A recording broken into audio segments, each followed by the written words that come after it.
Hey guys, Bix Weir here with Roota.com. Want to give you a little update on the Bitcoin price volatility, what's going on with a 30% drop in Bitcoin, which is nothing, truthfully. If you've been in this game long enough, you've seen it before. It's all happened time and time again. But this is what everybody's freaking out about. That is the 1 week chart for Bitcoin. As you can tell, it was up about 1250, 1300. And then recently it's been getting slammed down. Started on the ETF news that it got denied, which I've talked about many times. It's a great thing that it got denied. And then it just kind of led into other things and other manipulations and arguments about the SegWit versus Bitcoin Unlimited. You know what camp I'm in, 100% Bitcoin Unlimited. We need this technology. We need the utility of Bitcoin in our hands at the time the banks crash. So yeah, 100% Bitcoin Unlimited. It's really, I think it's a non-issue. Once the banks collapse, everybody will scream that we need cheap and easy way to transact business right away. So it might just force the issue towards Bitcoin Unlimited when the banks crash. We'll see. But those of you freaking out about the Bitcoin price because it's dropped so much, remember, that's the 30-day chart. It's practically zero. So nothing's happened in the last month. Bitcoin went up and it went down. It went up 30%. Great. It came down 30%. We're back where we were. And as you can tell from the 6-month chart, we're kind of back right on the trend line. See the trend line going up right through there. And it got a little out of hand here and it's come right back down to the trend line. So those who say, Bitcoin is too volatile, I don't think it's volatile at all. It makes big moves up and big moves down, but it pretty much stays on the trend line. This is the 2-year bull run. Back here, it was a little volatile. And then for the last 2 years, it's basically right on the trend line going up. So no, Bitcoin's not a crazy investment. It's not hyper volatile. The reason it's volatile is people want to get into it. Big money wants to get in, and they like to buy on a dip. So they'll force a dip. They'll spread rumors. They'll do everything they can to drive the price down. Then they'll load up and run the price up to the next level. The next level should be about $1,400. And then they'll slam it down again. And then they'll load up and they'll go over and over. And we've seen this so many times in silver. But a lot of people aren't used to it. Just sit, hold, ride it out. If you have a little money, put it in to Bitcoin. I like Ethercoin as well. The other ones, not so sure about. Long-term data, according to Cliff High, is very clear that it's Bitcoin and Ethercoin that survives. Potentially Dash, potentially Monero, but the big kahuna is Bitcoin. So don't think that people are going to switch to Dash or other coins. Truthfully, this is a blip in the screen for Bitcoin. It's just another thing we have to overcome. So I'm excited about it. I'm excited about the future of Bitcoin. And I think the scalability issue will be solved with the crashing of the banks.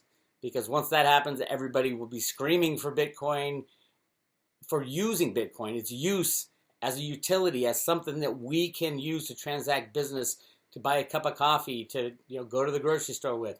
We can't have something that has gigantic fees and something that's going to take a couple years to implement. We need Bitcoin cheap and fast now. So that's the Bitcoin Unlimited solution. Sorry, guys. I know Andy Hoffman, you're on the other side of this, but we need it now. I think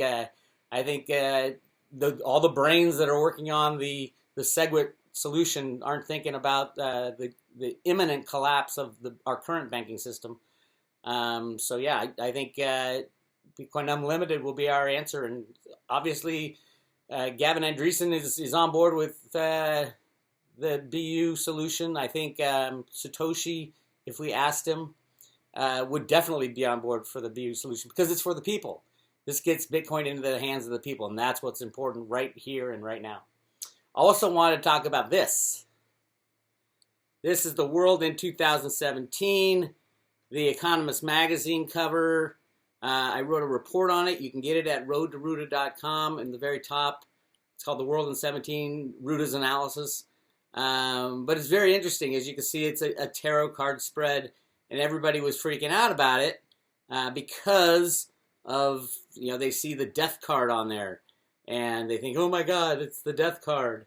You can't, the little price tag is in the way on this one, but you can see it here. That's the cover of my report. It's a PDF report, and there's the death card would be the bottom left. But it goes the Tower card, the Trump card, the World card, which is a really interesting card, has to do with the monetary system. The Hermit has a cracked Earth in there, a cracked United States, which is very scary if you live on the Madrid fault line. The Death card, the Magician, the Wheel of Fortune, and the Star card. The Star card is a very, very positive card in tarot reading.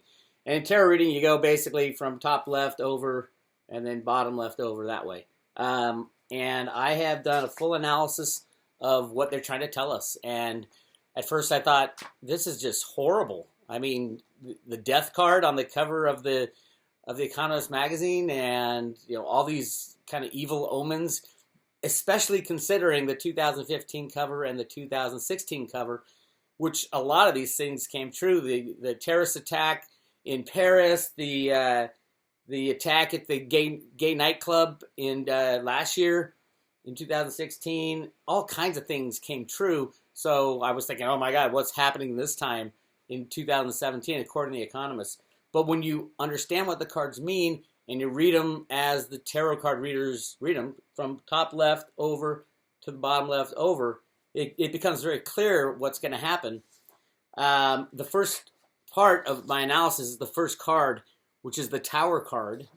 Let me read you a little bit of this. The Tower card's significance is it's one of the destruction and sudden or violent change cards. It can represent the destruction of physical structures, the destruction of existing ideologies, or the destruction of long-held belief systems. Do you think that's where we are now with the Trump administration tearing down the walls? Although many interpret this card as a negative omen, in order to change and grow, we must first destroy that which is holding us back. And that's where we are. At the very beginning of this reading, Trump is going to destroy what's holding us back. And what's holding us back is the deep state, is all these people embedded within our government and the monetary system. Completely rigged monetary system. That will be the last to go because everything kind of freezes up after that. And then look at the second card in this reading. First, there's the Tower card where everything gets destroyed. And that's the second card, the Judgment card. And there's Trump sitting on top of the world, issuing out judgment. And let me read to you what this Judgment card means. The Judgment card indicates taking responsibility for your actions, being a good judge of character, seeing the truth, and knowing what you want. The Judgment card often symbolizes someone stepping up and becoming a leader, speaking the truth, and being very assertive. This card tends to show up around endings and new beginnings. The Judgment card signifies changes will manifest more consciously by initiating action and becoming more of what you were always meant to be. It is a powerful card in that free will is on the line. This card signifies that the decisions are made, in fact, epic ones. And then I go through my full analysis. But wouldn't it be amazing if all these things Trump had said over the years about Obama's birth certificate, about wiretapping, about all that stuff, all of a sudden came out and he was like, oh my God, he was right. He was telling the truth because he already knew it behind the scenes, but he knew the world wouldn't believe him. So if it comes out that all these things he's been saying are actually true, that Obama was eavesdropping, we already know that Clinton was, and getting the questions from CNN before the debate. I mean, why doesn't anybody talk about that? It was in John Podesta's email. But if all this stuff comes out that was true, and the entire United States learns that everything that Trump has been saying is pretty much true, yes, he will have the moral high ground from that point on to continue the taking back of our country and kicking out these bad guys. So that's how as far as the tarot reading goes, that's the way it goes. First the Tower card, then the Judgment card with Trump up there, and then this is the third card. This is really, really interesting. Call it the World card, and there's a picture of a pyramid, a picture of the Federal Reserve, a picture of Congress, a book, a framed picture, a gold framed pictures of a canyon. Hello, Grand Canyon gold. And then what looks like the Book of Secrets, the supposedly that secret book that all the presidents have. But the significance of this card, the World card represents integrating balance and finding a beautiful solution to monumental problems. This card is a powerful affirmation of a climax upon the long path on which we have been walking. In financial terms, it is a sign that the things that have been holding us back and are breaking, and we will find ourselves wealthy and flush once again. We will reap the benefits of our labor and begin to live how we've always dreamed. That's a pretty good card for the cover of The Economist magazine. But it's got to happen after the crash, after the Tower card, after the Judgment Card of Trump and all his new ideas to get implemented. And then we get the changing of the economic system. And also look at, we have the pyramid and the Federal Reserve pyramid still on the back of the $1 bill. And, those of you who follow my work, there's pyramids in the Grand Canyon and where the gold is hiding, and you're not allowed to go there. The Marines are still there guarding that area, and nobody's allowed to go in there. It's really interesting. I've got a book coming out about that. I hope soon, but I don't know when it's going to be done. It's done when it gets done. And then when I did the whole reading, it's amazing what the progression shows. The tear down of the system. But, even after the monetary system get changed, this is going to be some serious world problems as planet Earth issues and storms and earthquakes and the cracking of the United States. So there's a lot still to go on that. But ultimately, at the end of that, hold on, let me get it. The very end of the cover, it ends with the Star card. And the Star card is very, very positive card going forward into the future. It's all about renewed hope and people who are going to change the world. And then, so I finished, I'm like, this is an unbelievably positive cover from The Economist magazine.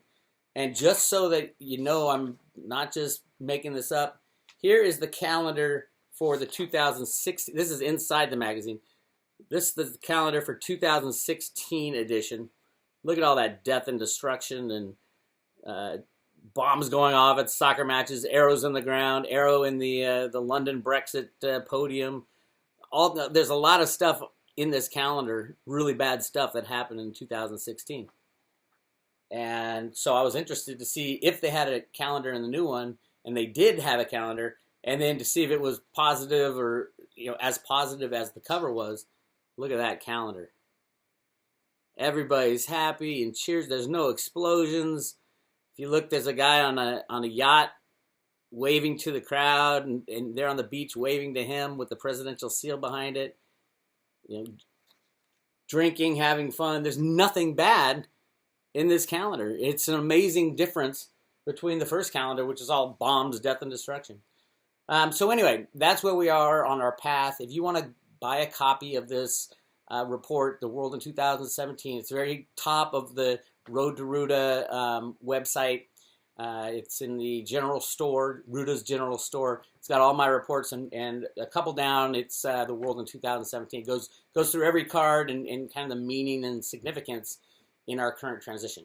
Anyway, my name is Bix Weir. Go to roadtoroota.com. Put your email in there to get free emails, and you'll get sent a free PDF book, Silver, Gold, Bitcoin, and God. And then sign up for these YouTube channels, and we'll talk to you soon.